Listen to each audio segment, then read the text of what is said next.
بسم اللہ الرحمن الرحیم۔ السلام علیکم۔ پشاور کے ایک فوجی کرنل نے اپنے ذاتی اور فیملی مسائل اور دیگر وجوہات کی بنا پر اپنی بیوی سے جھگڑا ہونے کے بعد اسے طلاق دے دی۔ بعد میں یہ حقیقت سامنے آئی کہ اس کی بیوی اس کے ساتھ خوش نہیں تھی، لہٰذا اس پشاوری کرنل نے اس کو طلاق دے دی۔ بعد میں اس عورت کی شادی پشاور کے اسی بیرک میں کام کرنے والے ایک دوسرے فوجی سے ہو گئی، جو کہ عہدے میں پہلے فوجی سے نچلے گریڈ کا تھا۔ شادی کے چند دنوں بعد جب یہ فوجی واپس ڈیوٹی پر آیا تو رات کے وقت بہت سے دیگر دوست فوجی اکٹھے بیٹھے تھے کہ اس کرنل نے اس فوجی سے طنزیہ لہجے میں کہا کہ کیسی رہی نئی نویلی استعمال شدہ دلہن۔ کرنل کی یہ بات سن کر یہ فوجی بیچارہ شرمندہ ہو گیا اور خاموش ہو گیا۔ کچھ دیر بعد دوبارہ پھر کرنل نے یہی الفاظ دہرائے اور کہا کہ بدقسمتی سے تجھے استعمال شدہ مشین ملی ہے، چلو خیر اب بتاؤ تو صحیح دلہن کیسی ہے۔ ساتھ میں اس نے بہت زوردار کہکا لگایا۔ جب کرنل کی یہ بات اس فوجی سے برداشت نہ ہو سکی تو اس فوجی نے کرنل کو مخاطب کرتے ہوئے کہا کہ نئی نویلی دلہن کی استعمال شدہ مشین 3 انچ ماس کے بعد آگے بالکل نہیں تھی۔ ایسے لگتا ہے کہ اس مشین کو استعمال کرنے والا کوئی مرد نہیں تھا۔ مشین کو دیکھتے ہوئے ایسا صاف ظاہر ہوتا ہے کہ مشین بالکل صاف ستھری ہے۔ ہارڈ بال والی پچ پر ایسا لگتا ہے کہ جیسے کوئی ٹینس بال کھیلتا رہا ہے۔ اس فوجی کے یہ الفاظ سنتے ہی یہاں بیٹھے دیگر تمام فوجی ہنسنے لگے اور کرنل یہ سنتے ہی آگ بگولا ہو گیا اور وہاں سے چلتا بنا۔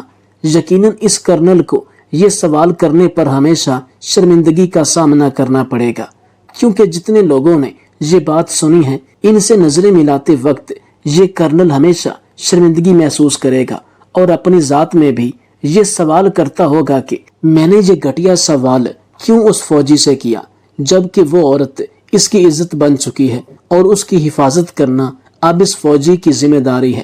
زندگی میں کبھی بھی کسی کی ذاتیات اور عزت پر داغ لگانے کی کوشش نہ کریں۔ کیا پتا جو آپ کسی کی ذات پر داغ لگانا چاہتے ہیں اس کے بدلے میں آپ کو ساری زندگی کے لیے ایک ایسے دبے سے نوازا جائے کہ جو کہ زندگی میں آپ کی شناخت اور شرمندگی کا باعث بن جائے۔ شیخو پورہ کے ایک گاؤں میں 28 سالہ نوجوان کو اسی کی حویلی میں قتل کیا گیا۔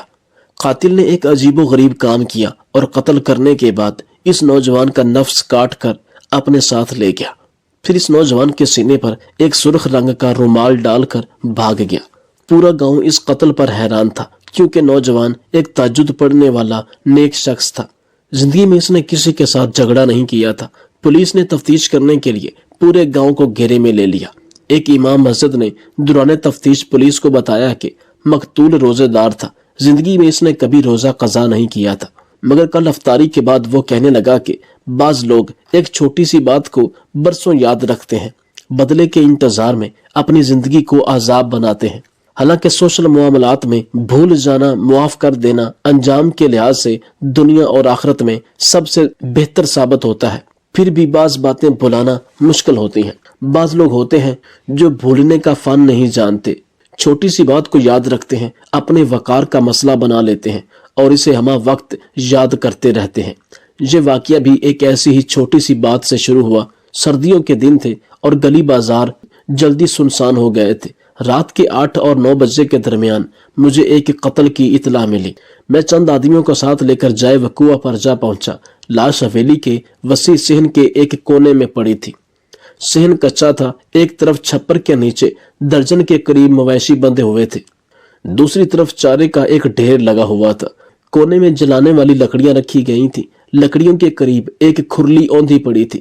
کھرلی کے چند قدم پرے عقبی دروازہ تھا، جو کہ غالباً مویشیوں کو لانے اور جانے کے لیے استعمال ہوتا تھا۔ حویلی میں کوہرام مچا ہوا تھا۔ لاش کھرلی کے پاس پڑی تھی۔ آلہ قتل بھی وہیں تھا۔ وہ ایک گنڈاسا تھا جس پر خون لگا ہوا تھا۔ میں نے ٹارچ کی روشنی میں لاش کا معائنہ کیا۔ مقتول نے شلوار قمیض اور سویٹر پہن رکھا تھا۔ قاتل نے قتل کرنے کے بعد نوجوان کا نفس بھی کاٹ لیا تھا۔ اور اس کے جسم کا زیادہ تر حصہ کمبل میں لپیٹ دیا تھا۔ سرسری معائنے کے بعد مجھے اس کے جسم پر 2 کاری زخم نظر آئے، ایک بائیں آنکھ اور کان کے درمیان تھا اور دوسرا گردن پر۔ چند معمولی زخم انگلیوں پر موجود تھے، غالباً یہ زخم وار کو روکنے کے نتیجے میں آئے تھے۔ اس کے سر کے آس پاس کثیر مقدار میں خون پھیلا ہوا تھا۔ جائے واردات کی مکمل رپورٹ تیار کرنے کے بعد میں نے لاش پوسٹ مارٹم کے لیے بھجوا دی۔ مقتول کا نام امتیاز اور عمر 28 سال معلوم ہوتی تھی۔ وہ گریجویٹ اور غیر شادی شدہ تھا۔ حویلی اس کی اپنی ہی تھی جس میں وہ اپنی ماں، 2 بہنوں اور ایک بھائی کے ساتھ رہتا تھا۔ باپ فوت ہو چکا تھا، زمینوں کا چھوٹا موٹا کام کرتا تھا۔ اس کا چھوٹا بھائی گلزار سنبھالتا تھا زمینیں۔ امتیاز کے بارے میں معلوم ہوا کہ اسے ذمہ داری سے کوئی دلچسپی نہیں تھی۔ وہ کچھ عرصہ تک لاہور میں ملازمت بھی کرتا رہا تھا۔ اس نے کئی اور جگہوں پر ملازمت بھی کی تھی، لیکن 1.5 سال سے زیادہ کام نہیں کر سکتا تھا۔ تفتیش کے دوران کافی باتوں کا مجھے اس نوجوان کے بارے میں علم ہوا۔ مقتول 5 وقت کا نمازی، تہجد پڑھنے والا شخص تھا۔ اس نے زندگی میں کبھی کسی کے ساتھ جھگڑا نہیں کیا تھا۔ گاؤں کے امام مسجد نے تفتیش کے دوران مجھے بتایا کہ امتیاز حسین نے زندگی میں کبھی روزہ قضا نہیں کیا تھا، مگر کل افطاری کے بعد جب وہ مجھ سے ملا تو کہنے لگا کہ مولانا صاحب، میری طبیعت میں عجیب سی پریشانی ہے۔ مجھے نہیں معلوم کہ اس کی کیا وجہ ہے، لیکن نہ جانے کیوں مجھے ایسا محسوس ہوتا ہے کہ کل میرا روزہ قضا ہو جائے گا۔ وہ ایسی باتیں کر رہا تھا جیسے آنے والے خدشات کا پہلے ہی اسے علم ہے۔ مجھے یہ بھی معلوم ہوا کہ وہ ادبی ذوق کا مالک تھا۔ لاہور میں قیام کے دوران ادبی محفلوں میں جایا کرتا۔ اس نے اپنے قصبے میں بھی ایک ادبی مجلس بنا رکھی تھی جس کا نام مجھے یاد نہیں رہا، لیکن شاید آداب زندگی کے نام سے یہ مجلس کام کرتی تھی۔ اس کے بارے میں عام رپورٹ یہ تھی کہ یہ ایک خاموش طبیعت اور صلح پسند شخص تھا۔ اس کے اندر ذمہ داروں والی بھاپو بالکل نہیں تھی، نہ ہی اس کا کوئی دشمن تھا۔ ایسے بے ضرر شخص سے وحشیانہ قتل پر ہر کوئی حیران تھا۔ یہ امتیاز حسین کا سرسری خاکہ تھا جو تفتیش کے دوران مجھے معلوم ہوا۔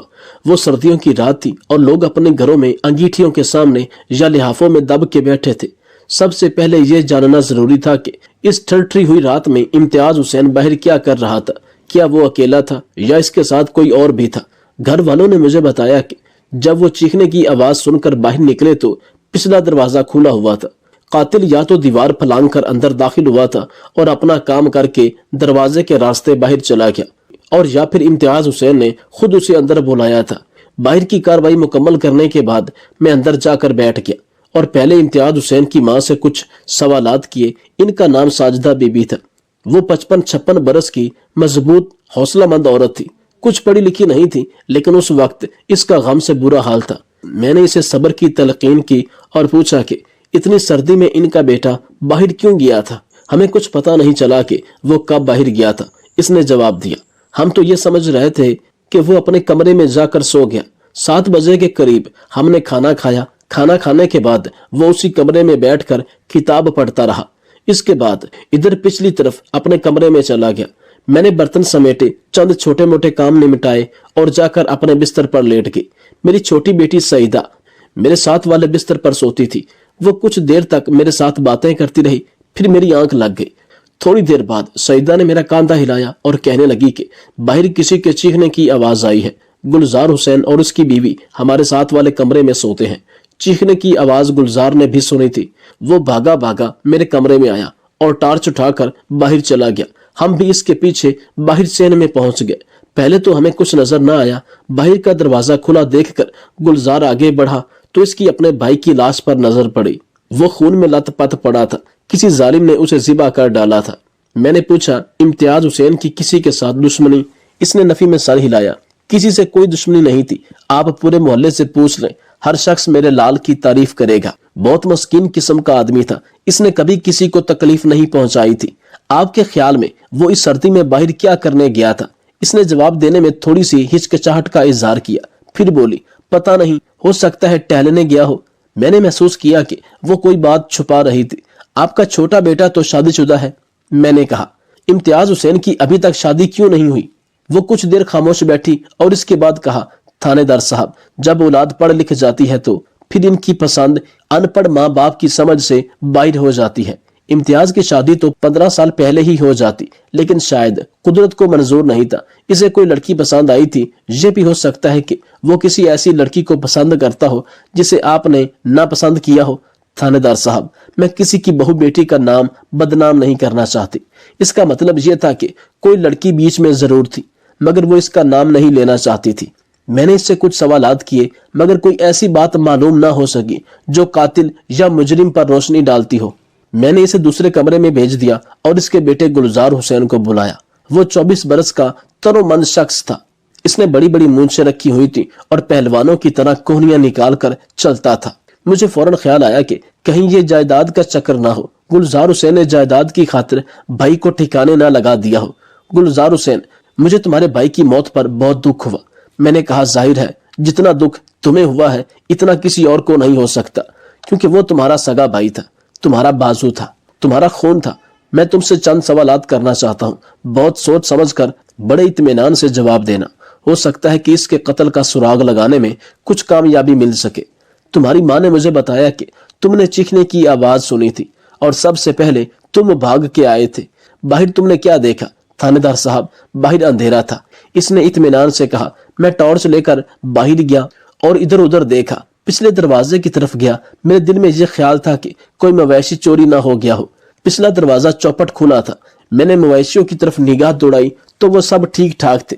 پھر میں نے دوسری طرف روشنی ڈالی تو کھرلی کے پاس مجھے بھائی امتیاز کی لاش پڑی ہوئی دکھائی دی، ساتھ ہی اس کی آنکھوں میں آنسو آ گئے۔ گلزار حسین، کیا تم نے جہاں کھڑے کھڑے اندازہ کر لیا کہ کھرلی کے پاس تمہارے بھائی کی لاش پڑی ہے؟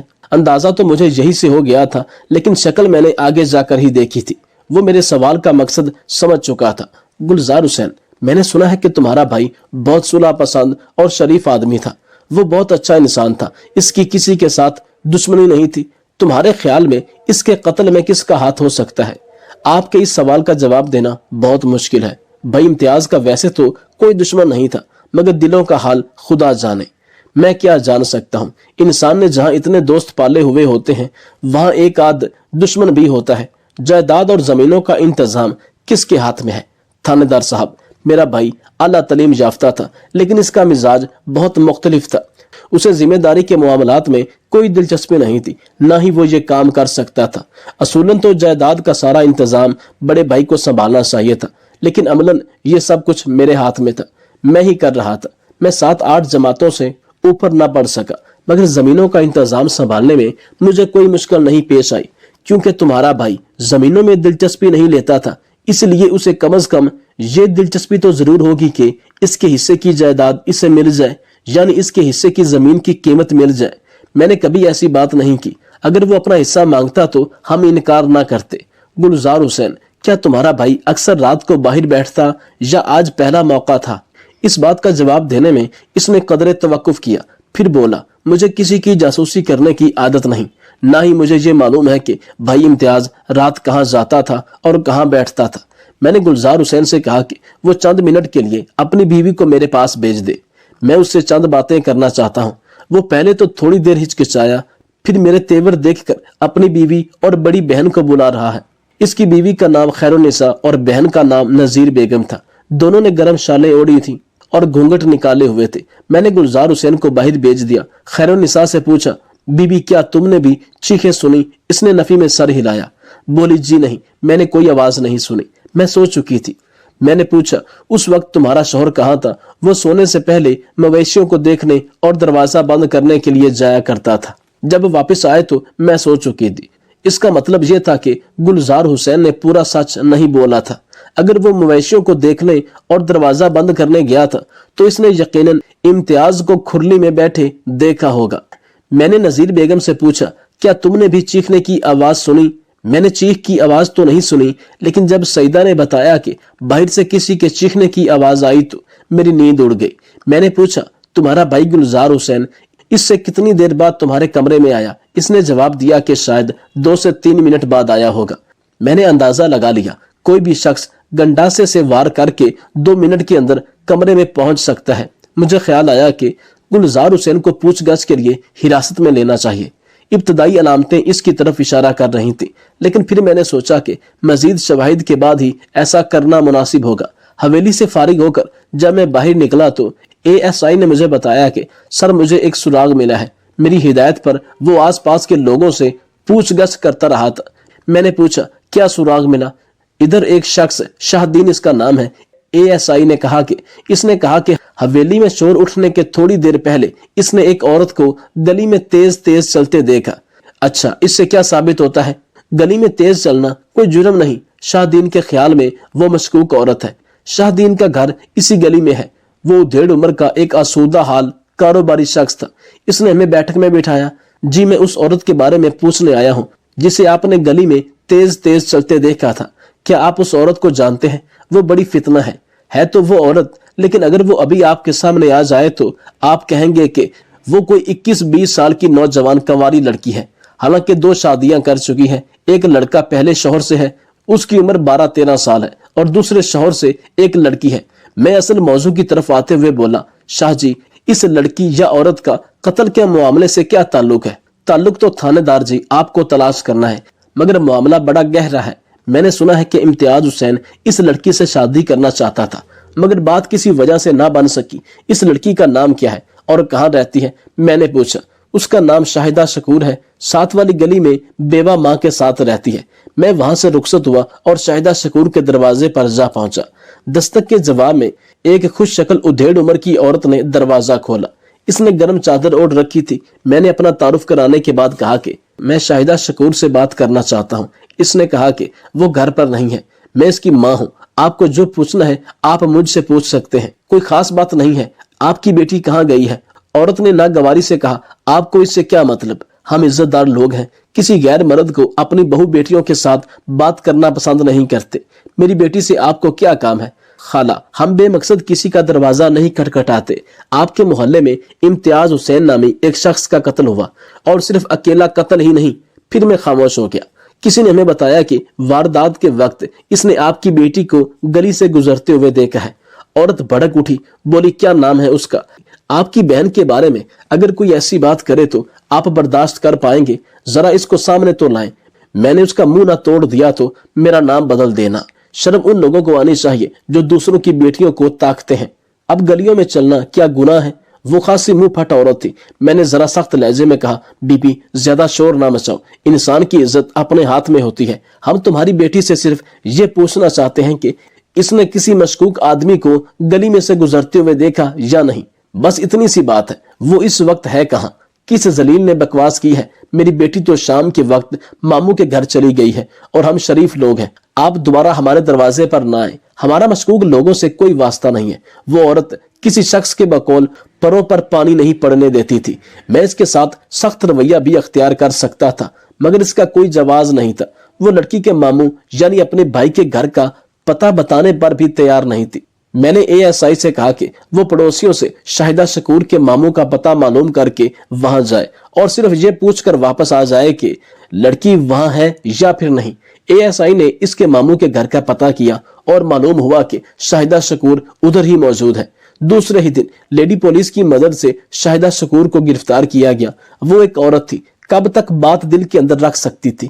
تھوڑی ہی سختی کے بعد اس نے سچ اگلنا شروع کر دیا اور بتایا کہ آج سے کچھ سال پہلے امتیاز حسین نے میری چھوٹی بہن شکیلہ کو اپنے جال میں پھنسایا تھا۔ میری بہن کم عمر اور ناسمجھ تھی۔ اس نے میری بہن کو اپنی حویلی میں بلایا، پھر زیادتی کا نشانہ بنایا۔ وہ حاملہ ہوئی تو بدنامی کے ڈر سے زہر کھا کر خود اپنی جان لے لی، اور پیٹ میں پلنے والے ناجائز بچے کو بھی مار دیا۔ بہن کی وفات کو ہم نے گاؤں والوں کے سامنے ایک قدرتی موت ظاہر کیا، اور کسی کو بھی حقیقت کا علم نہ ہو سکا، لیکن صرف مجھے ہی معلوم تھا۔ اس کے بعد امتیاز حسین لاہور چلا گیا اور مجھے اس کو مارنے کا موقع نہ ملا۔ آج موقع ملا ہے تو میں نے یہ موقع ضائع نہیں کیا۔